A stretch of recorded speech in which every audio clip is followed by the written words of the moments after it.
Enable also has the option for registrations via SMS message. That has helped us a great deal. Last year, via cell phone, more than 1,000 people registered.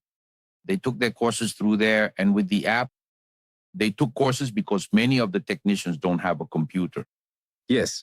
Right now, according to the statistics, 60% of the people who enter the courses do so from a cell phone, and 40% already do it from a computer.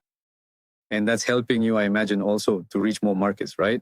Because if the technician needs to or has any doubt, they can go on their cell phone at that moment and see that training or that part where they have some problem and can see it right there.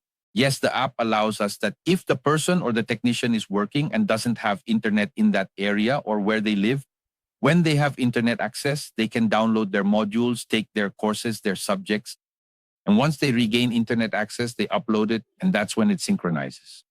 And they can keep moving forward with the online courses with the app.